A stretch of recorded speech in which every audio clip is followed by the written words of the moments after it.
Welcome back to New Rockstars. Marvel's Eternals have introduced Celestials fully into the MCU, but what does that existence of these cosmic overlords mean to the rest of the MCU going forward? Where will we see them next? Is it time to go to war with our daddies? This is Rogue Theory. It's a show where we pitch the wildest theories for the nerdy titles we love, and whether you have seen Eternals yet or you haven't, don't worry. It is the Friday after this movie has come out. Not all of you might have had a chance to see it yet, so we're not going to spoil the Eternals film at all for you viewers of this video. We're just going to look ahead to Marvel's future now that the Celestials are just active players in this universe. How does it really change the game? I'm Erik Voss. Going rogue with me today is our own protector of the nerd universe, Jessica Clemons. Good day. Good day to you! I wish you had a hat to tip. Good day. Harumph.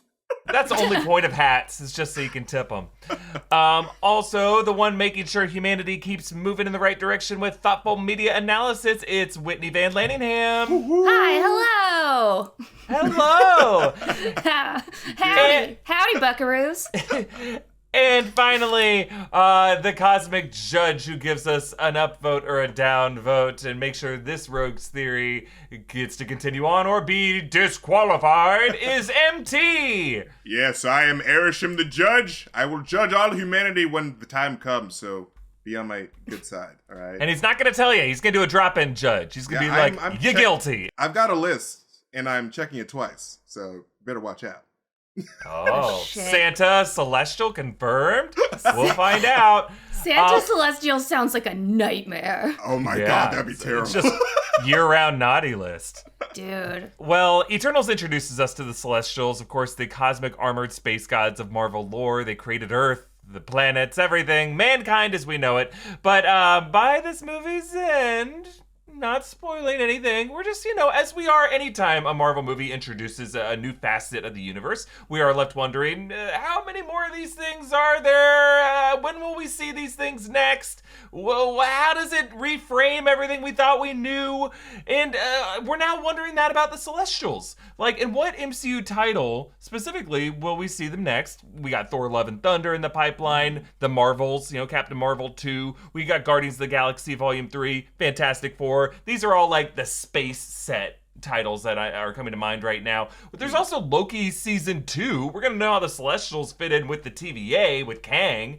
But is it possible we could be headed toward a celestial war? Oh, okay. Interesting. I think that we're going to see the Celestials next in Thor Love and Thunder, considering that this movie is going to be all about Gore the God Butcher, and, he's going around killing all these celestial type figures, these celestial gods. And so we're probably going to see that Gore the God Butcher was responsible for the beheading of Nowhere, the Celestial from Guardians of the Galaxy 1. Because he has this super powerful sword that can kill gods and slice off celestial heads in the comic. And I think this is what Peter Quill's role in Thor Love and Thunder is going to be. He's going to be this member of the celestial race that Gore needs to kill because he's like, oh man, I missed one. I'll get him.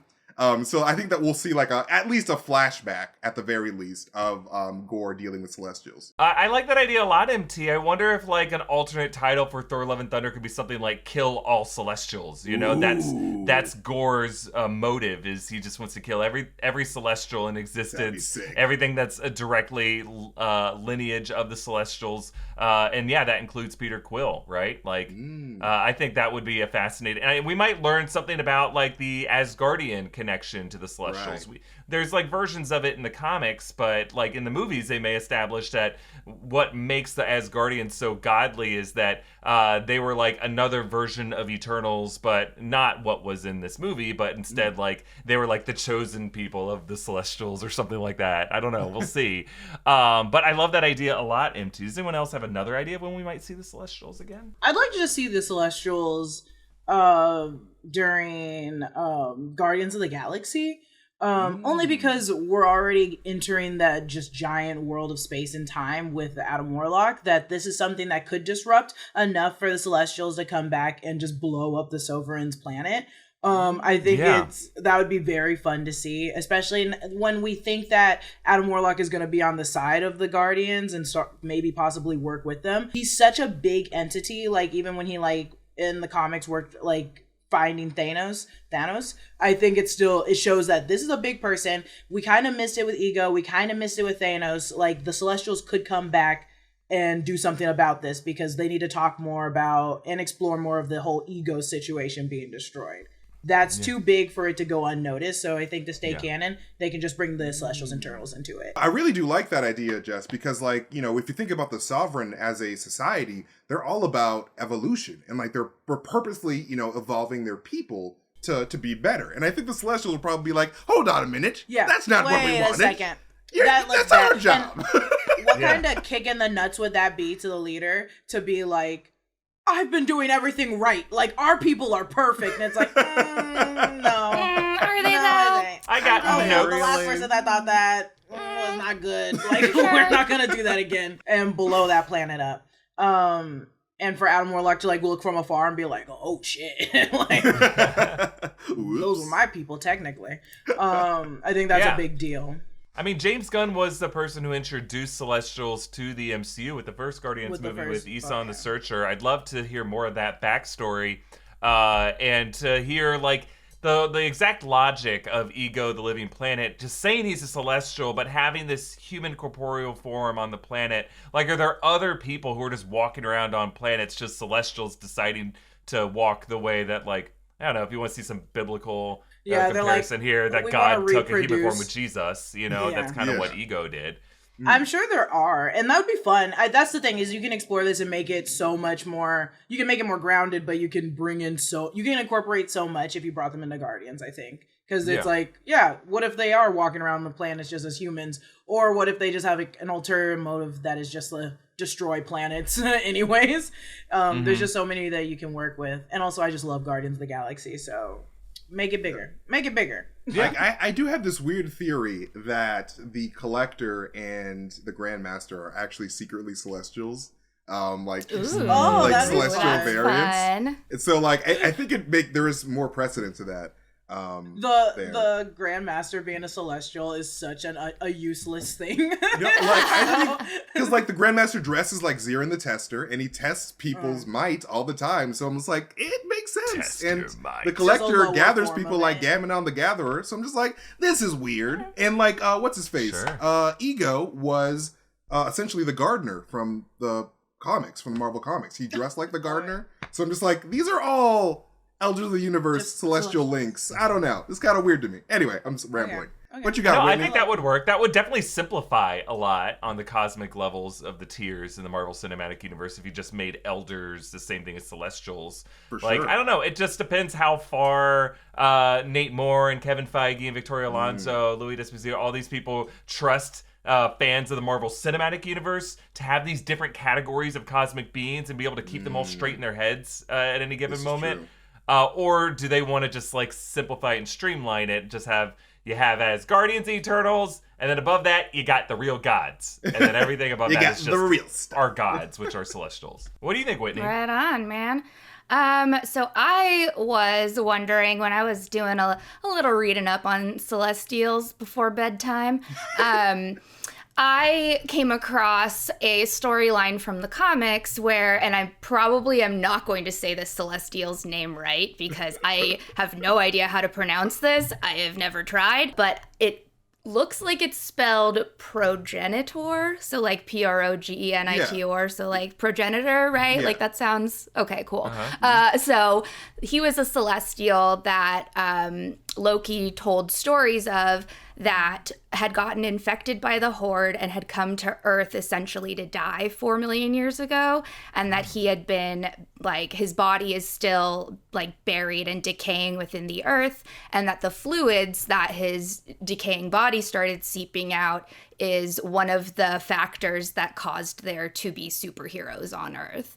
And so that's like a cool little Loki storyline in the comics that he ends up talking about. So I'm wondering if we will see anything about that brought up in Loki when that'd be comes sick. around. That'd be so sick. That would be like the best, like, because he just like isn't melted in like the blood or oil or whatever made like superheroes. Just that body would be juices. And it's such a small, just fluid. just fluid. It just fell out, but I think it's still like so plausible that one could happen because it's also just like a side tad bit that's like maybe we'll see this soon, and it's like wow, it's a really cool scene. I'm very into it. I love that R2D2. Yeah, I don't like that R2D2, but I love the imagery. And I also of, just like, wonder if like flying they're able to still like find this corpse of the Celestial. Maybe sick. there's still powers left inside of it. Maybe that's something that like Loki could lead them to because he's the one who knows the mythology of all this. Yeah. So, yeah. I mean, and we also have, the introduction of the Celestials in the Eternals movie. So, like, once that, Marvel Studios introduces the Celestials, then I feel like the shows can be like, all right, now we can play with the elements that have already been introduced. And since Loki is all about time travel and the Celestials are these super old beings, it makes sense for the Celestials to pop up in Loki. So I think that's a really good idea. Yeah. It also proves that if one of them could be killed and infected by something, that the others can be too. So they might even be able to study what happened with him to use it as knowledge fighting Celestials going forward. Yeah. I think you bring up an interesting point, Whitney, that like all over the cosmic universe in the MCU, like it's implied that like Celestials created all of that. So what is their relationship with all these other races? The Kree of Hala, the Skrull of Torfa, like I kind of want to see that play out. I mean, that's another reason I brought up the Marvels is like we need to revisit these other settings in the MCU because these are giant empires with a vast millennia of culture and history and politics and strife, and I want to see them go through kind of a celestial conflict of realizing that you've been overseen by a helicopter parent. You're actually on one of those leashes at Disneyland your whole existence, Dude, kid leashes are the saddest things I've ever seen. They really are. I'm sorry. Sometimes you see a child on a leash, you just feel need bad. Sometimes imagine Erik Voss as a child, you guys. What would make that life better if you put him on a leash? And so he runs rampant. He runs crazy. I was at Disneyland not too long ago. No, you gotta leash that boy up. Eric Unleashed. My fiance, we saw a kid who was on a leash, and Kelly was like, "We need one of those for you," and I was like, "I do need one. I want one. I want one." She looked back and said, "We need one of those for you," and he's already gone. He's already gone to go get me a leash, and I come back like one of those dogs in a park that just has a loose leash. I'm like, "You're my master now. You're at the mall." Yeah. Where's my guardian? I'm picturing you doing the thing that like my dog has to do where I have him like step his paws into the harness and then wiggle it on. Like that's you nice. Just are like, it's a well-trained dog. Harness on. Yeah. Now we do know that, Miss Marvel's powers are going to be more cosmic based like, Monica and Carol's. The Marvels are probably going to go into like how these women got these powers and what makes them marvelous. And so maybe the Celestials will pop up and we'll find out, the celestial science behind why, human beings can become marvelous or superpowered. So I think they could pop up there. That's a cool idea. I like that a lot. Some great thoughts here. I'm just very excited to see these big old colorful things next. Yes. Even if it's just them playing volleyball with Jupiter. I want to see their Foursquare with Neptune. That's all I want. I want a whole movie of just that. But just to award some points, Jessica, you get a Rogie for your idea of showing up in Guardians Volume 3. I think that's a great idea. I would love to see that. Whitney, I'm going to give you 2 Rogies. This idea of like, the reason why any superheroes exist anywhere is because of a celestial blood just growing in the soil. MT, though, 3 points. I think Gore, the God Butcher, having a mission of literally butchering these gods, of killing all the Celestials, I think that's perfect. That's a perfect backstory for his character. But also this implication that the Marvels, might have some connection to the Celestials as well. I think that's a cool way to link all the different superheroes, just to explain how superherodom exists in this universe. So let me know your theories in the comments below, viewer. Where do you want to see the Celestials next? Who do you think would win in a fight between them and Gore and these other characters? I guess we'll find out soon enough. But there is a brand new latest Obsession shirt inspired by the Marvel's Eternals available at newrockstarsmerch.com. It looks awesome. These are limited edition shirts, and once they sell out, they are retired to the Blue Dungeon, so only I get them. So you gotta grab one as soon as possible. Find those shirts and all of the great merch options at newrockstarsmerch.com.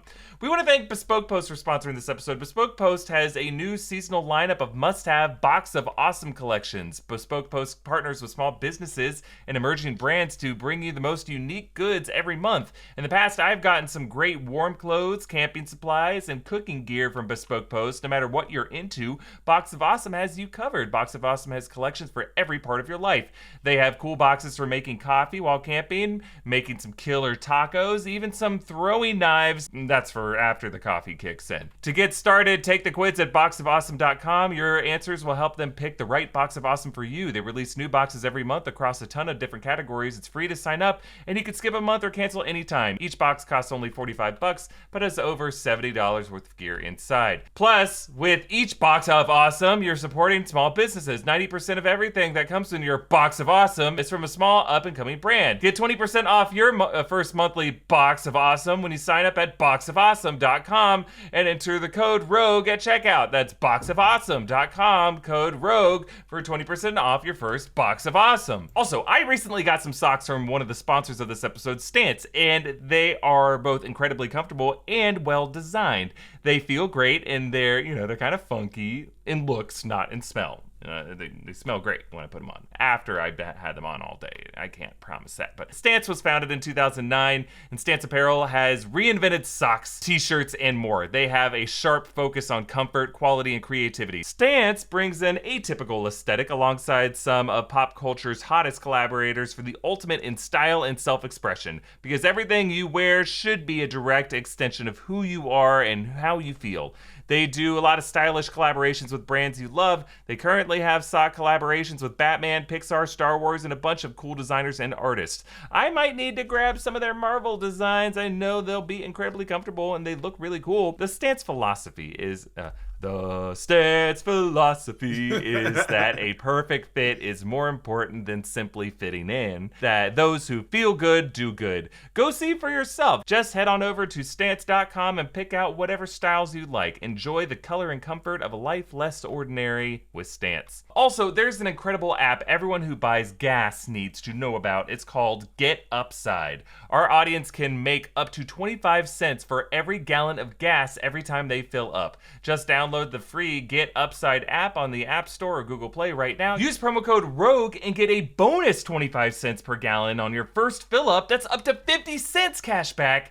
Don't pay full price at the pump anymore. Get cash back using Get Upside. Just download the app for free and use the promo code ROGUE to get up to 50 cents per gallon cash back on your first tank. Some people who drive a lot are making as much as $200 to $300 a month in cash back, and there's no catch. The cash back gets added right to your account. You get cash out any time of your bank account, PayPal, or an e-gift card for Amazon and other brands. Just download the free Get Upside app and use promo code ROGUE to get up to 50 cents per gallon cash back on your first tank. That's code ROGUE. All right, in other news this week, we just got a new TV promo for Hawkeye coming on Disney Plus Thanksgiving weekend, which features Clint Barton and Kate Bishop talking to Kate's mother, Eleanor Bishop, played by Vera Farmiga, and we think maybe she could be the villain Madame Mask on this show. We'll find out. But in this clip, she asks Kate, "You're helping him with an Avengers-level threat?" Now, from what we can tell so far about the Hawkeye series, Clint Barton is just visiting New York with his family right before the holidays, and then he realizes that some vigilante is copycatting his old Ronin getup, so he stays behind, and then he gets sucked into all this drama with the tracksuit Dracula gang. But could there be a bigger, true Avengers-level threat that we are not yet seeing from this show? Like, assuming Clint and Kate are telling Eleanor the truth in this moment, that they actually have some threat that Eleanor might even know about, that she's like, whoa, you're fighting that? Is there a true Avengers-level threat in the Hawkeye series? And if so, what do you think that threat could be? I'll go first. So I think a good Hawkeye Avengers level threat would probably be like having Bullseye come back, and having Bullseye be just mimicking Clint. I think that would be very fun to see. So the last time we saw Bullseye, he was getting his back worked on. You're talking about Daredevil season 3? Yes. Yeah, on Netflix. So yes, on Netflix. Are you sponsored by Netflix? Well, I'm just saying, I had to do an adjustment. I'm like, wait, are we talking about the 2003 Ben Affleck Daredevil with Bullseye? I mean, we always are when we talk about Daredevil. We had a more recent Bullseye. That's right. We saw his back getting worked on. So I think when we see his back getting worked on with that metal, he's going to be more efficient, more better as a soldier. I think that'd be greater to see him play against Clint Barton. But I do think that'll be like this. There'll be two threats. There'll be like what we see with the tracksuit guys actually doing their shit, and then I think this guy's like, I'm a hero. I think it's a good introduction also because we're having, so if we did do the Dark Avengers, let's say if we did do Dark Avengers this way, we could be, so we're already pulling Yelena in, right? Going after the original Clint, not Bullseye Clint, the original Clint. And then if we wanted to instead we put John Walker as Captain America in that bunch, it would wrap up in such a tight-knit bow that I think it would be fun to see, and they have that for the series going forward rather than like the entire big movies coming forward. So I think for series sake, if we do like Dark Avengers stuff, we put in Bullseye, I think he would be the next level of Avengers style threat. He's like a metal man now, right? That's right. He's made with the same thing aim. Yeah, and he's with that same deadly aim. And also, if they did want to bring in, I guess they could also bring in Taskmaster, but I don't think Taskmaster, I don't know. I don't know what I think about Taskmaster after. I don't think Marvel knows what it thinks about Taskmaster. I think they need to redo if that. They want to bring her in, but I also don't think they're going to bring her in. Yeah. But yeah, that's what I think that threat would be. Bullseye. That's cool. I know that in the comics there is a big old storyline where Kate and Hawkeye fight Skrulls together. There's a big old Skrull invasion that takes place. A secret invasion. And I think that because we know that there are Skrulls walking among us now, I think that could be a possibility, that they could be investigating some sort of Skrull invasion. Perhaps the Ronin copycat is a Skrull disguising themselves as Ronin. Oh my gosh. Okay, interesting. Maybe. Secret invasion. We'll See, I think the Ronin copycat is just Kate Bishop, but you're saying like there's gonna be a moment where Kate and Clint are watching TV and they're like, wait, if you're here, who's on the TV? Who's that? Yeah, why Who's not? the new Ronin? WHIH the if? You know, I think it'd be fun. That's rogue. I love that. That's pretty. I mean, I think anything with Skrulls is fun. They should be everywhere. I think Skrulls are just fun, man. I mean, yeah. They're cool. Well, I know. I really do like the Skrull idea. I think that we could be going somewhat like deeper. I think a threat could be an organization, maybe potentially an organization teased in Age of Ultron. The Intelligentsia. Yeah, the Intelligentsia.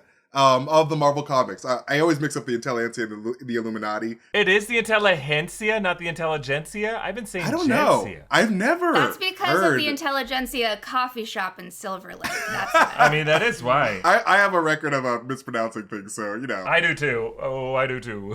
There's a secret organization of, like, the smartest criminal minds that I think that Val may be a part of. And I think that they're actually the ones who set up the hit on Hawkeye. They're like, you know what? We got to take down the Avengers because they're this huge problem. And, luckily we got Black Widow out of the picture in Avengers Endgame. So now we just got to methodically get rid of the rest. And so I think Val, and eventually we'll get Zemo, Doctor Doom, like all the smartest people in the MCU coming together to take down the Avengers from the shadows, which is why, and we'll start to see that in Hawkeye, and Hawkeye's like, who's trying to kill us?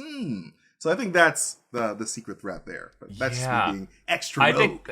I like that idea a lot. I would love it if like Kingpin could also be tied in with that, because it seems like they are doing some similar stuff from the Matt Fraction, David Aja series, a lot of similar stuff, right? But part of that was that auction, right? That had the the embarrassing video of Hawkeye, of him Right. like assassinating someone. And I really think that footage of him unmasking himself as the Ronin assassin, I mean, that the world yet doesn't know. They know that there was a Ronin assassin. They don't know it was Clint Barton. Only Rhodey did it. And Rhodey was like, so Natasha, he tried to do that thing like, so you're the werewolf, right? And like, you know, and she's like, I didn't say it. No, he's trying. He's like, okay.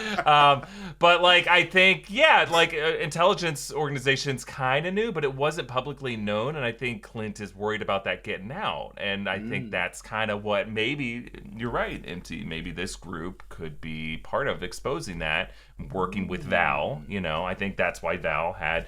it's going to be something tied in with that. Some kind of Dark Avengers, some kind of intelligence organization that is embedded in the U.S. government. Because I think the answer to this question is, who is Val working for? You know, once we know who Val is working for, I think we're going to know what's really going on behind. I think Val is secretly the new Red Skull. I think that she's the Red Skull's like daughter or niece or like Sin in the comics. She's the Schmidt. Because, like, you know, if you look at the way she's dressed in the Black Widow post-credit scene, it's kind of very similar to like the old school Red Skull. She had a little flap of skin that she could pull off. Yeah, I can see a little bit of the red skin under there. Just not cold at a cemetery. MT, is that what you're saying? No, but like I think that there are purposeful parallels between the way she was dressed and the way that Red Skull was dressed. You know, during his white skin phase, like his war getup, I guess. But anyway, that's just me being weird. Man, you took a pretty sturdy theory and you went rogue with it, MT. So for that reason, you're getting a point. MT gets the point for that round. I'm super excited for Hawkeye. Obviously, New Rockstars is going to be doing all of our weekly coverage on Hawkeye when that drops, so stay tuned for that. But let us now move on to our Rogue question round. It was announced this week that our friend Chris Pratt is going to be doing the voice of Garfield in an upcoming animated film.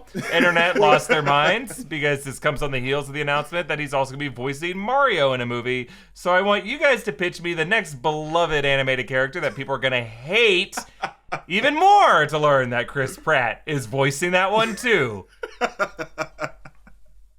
Oh, this is a good question. There's so many. You know what I would hate? You know what I would really, really fucking hate? If his next thing was he was going to play like Powerline in the live action Goofy movie 1993. Oh my god. I would be so furious, but it's a move they would do.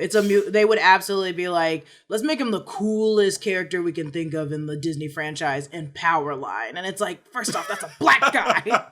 Second of all, God, stop putting him in things. He can't sing. I could see Disney doing that. I could see put him in a tight yellow suit. Yeah. I can't fight him, but I'd fight him if he did that. You know what? I think that Chris Pratt's next role is going to be that of Fat Albert. I think they're just going to cast him as Hey! Yeah. as a fat black guy, Fat Albert. Just kidding. No, that was a joke. And I like that. That answers the question. I think the internet would get super pissed. I mean, you know, it was also made by Bill Cosby, so that's probably that even more so. That would never happen. Mushmouth is the only character I want him as. I just want him who? going Mushmouth. Oh my god! Albert, his part of his group. Mushmouth. Oh my god, Mushmouth! That's hilarious. I didn't hear that. I'd be like, get him out. Get him out. No. Take him out. Bye-bye. Take him out of here. So yeah, either Fat Albert or Snoopy is what Chris Pratt. Oh, Snoopy now talks, and his voice is Chris Pratt. I think that I would most hate Chris Pratt in a live action or even animated Calvin and Hobbes. I think would ultimately destroy me as a human being, and I don't think I would be able to continue on. You know what I think hurts you might about have that accidentally pitch? Guessed his next move. Yeah, I think that's what sucks about that is they probably will let him voice Hobbes. It's probably true. Wow. It's like the live action Calvin and Hobbes, and it's like, why are you playing a child? Yeah. Oh no, he will. Why are you Calvin? He won't do that. No. And Why are even you if you're Calvin? not the child, I don't want you as the tiger. It's gonna just be a Evan Hansen situation all over again, but with Chris Pratt. It's a playing live-action child. kid, and they're just like dubbing his voice over the kid's voice. Whitney, you get the point for that one because it's just too scarily Yay! real. It's too plausible. It's probably gonna happen, honestly. Wow. Oh boy! And I say that as someone who I'm sorry. It's too real, and I hope I didn't just manifest it into my God. existence. Hey, I Get still kind Hollywood of ideas. I like Chris Pratt. I don't have a he's problem with great. that guy, and I think he's great as Peter Quill. I just thought we'd learn that lesson around the Jurassic World era, where he was also kind of announced like in the same week as going to be a young Indiana Jones, and everyone's like, okay, he doesn't have to be everything, you know. That was my whole cool. That's He's my just whole gonna be quarrel. literally all over Disneyland by the time this is done. Yeah, like pretty that dude much. is literally on like, well, just all amusement parks. He's gonna f***ing take down Knott's Berry Farm next with the Snoopy. See, With it's gonna the happen. Snoopy. It's gonna happen. We're giving them too many ideas, Whitney. Because No he's more. already I know. got Universal, he's got Disneyland, he's got rides at both. Knott's Berry Farm's next, man. We are now willing this into existence. Yeah. Oh, Chris Pratt, I hope you don't play Fat Albert. That would be horrible. Oh no, Hollywood! Don't ever do that. Don't do it. Ever do that. Like Mike, don't reprise that. Like Mike. Well, No, dude. Honestly, Chris Pratt would just get cast as one of the golden retrievers in Air Bud, if any. Oh my definitely God. would. see that I'm okay with. For In whatever terms of reason, I'm okay with that basketball films. because I don't already have an attachment of what Air Bud sounds like, so I don't, I don't really Also, care if they make Chris, that dog talk. Chris Pratt looks like how a golden retriever sounds. Yeah. So, like I actually feel like that would I be mean, a Andy thing. Dwyer was just a golden retriever that a wizard Essentially. transformed into a human. Oh, 100%. Seriously, like Yeah, Andy and April essentially a dog and a cat living together. Yes. Oh, yeah. Yes. That's It's why a I dog love and a it. cat forever. Whitney, I'm giving you the point for successfully scaring me. But MT, I'm giving you another point for saying that April and Andy are a cat and a dog. They What are. a brilliant metaphor. Either way, MT ran away with this one. Congratulations. You are the winner of this episode of Rogue I Theory. hate you, MT. Did. hate you. Curses. Yay! I love you all. You know what? I'll share my victory. We all I'm won. going to kill everybody. You were supposed to be the chosen one, Jessica. Chosen one. Well, that is it for this episode of Rogue Theory. I want to thank all of our guests, Whitney Van Laningham, Jessica Clemons, and MT. You can support our channel by checking out all of our great merch options over at newrockstarsmerch.com, including a new Eternals design that we have up there. You're gonna love it. It's gonna go fast, though, so jump on that. Follow me at EA Voss, follow New Rockstars on all social platforms, and be sure to subscribe to our channel here on YouTube if you're not already. And we'll see you next time, Celestials. Bye-bye. Bye.